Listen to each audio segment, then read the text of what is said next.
Hi friends, welcome back to my channel. ఇక్కడ వచ్చేసి బత్తాయిలు అయితే ఉన్నాయండి. ఇవి అయితే పాడైపోతున్నాయి అని చెప్పి తీసానమాట. ఒకటి వచ్చేసి అయితే ఆల్రెడీ పండిపోయింది. ఇంకా అలా పండిపోయి ఏంటంటే ఒకవైపు కొంచెం కలర్ వచ్చేసింది అనమాట. అంటే కొంచెం లైట్గా పాడైందనమాట. ఇంకా ఇవి కూడా పాడవుతాయిలే అని చెప్పేసి ఇంక నేను ఏంటంటే జ్యూస్ తీద్దాంలే అని చెప్పి కట్ చేస్తున్నాను.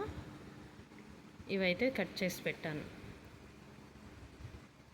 ఇవైతే మరీ పిందెలుగా ఉన్నాయండి. అసలు బాగా గట్టిగా ఉన్నాయి. చూడాలి ఏమన్నా జ్యూస్ వస్తుందో రాదో చూడాలి. ఇవైతే కట్ చేసి పెట్టాను ఉన్న కాయల వరకు. కన్నా 5 కాయలే ఉన్నట్టు ఉన్నాయి. ఇదైతే ఈ డబ్బా వచ్చేసి జ్యూస్ తీసేది హైదరాబాద్లో ఉండగా తీసుకున్నాము. సూపర్ మార్కెట్లో చూసానమాట. ఇంకా మామూలుగా అయితే చిన్నగా ఉంటాయి అన్నమాట ఈ జ్యూస్ పిండి. ఇంతకుముందు ఇదైతే కొంచెం టిన్నులాగా వచ్చిందిలే అని చెప్పేసి ఇదైతే తీసుకున్నాను.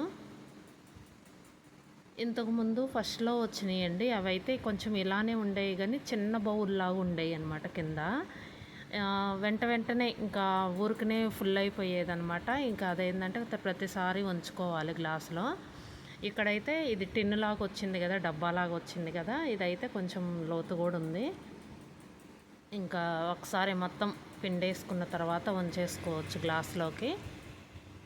కాకపోతే ఇటు సైడ్కి వచ్చేసి కొంచెం జాగ్రత్తగా చూసుకోవాలండి. ఇది కొంచెం గట్టిగా ఉంది కదా, జ్యూస్ రాలేదు. మామూలు అది పైన గ్రేవీ లాగా అది ఉంటుంది కదా, పీస్ టైపు, అది వస్తుందన్నమాట. పిండుతుంటుంది. అందులో అయితే రాలేదు జ్యూస్. ఇంకా మిగిలినవి అయితే పిండేస్తున్నాను. అవి అయితే పక్కకు పెట్టేసి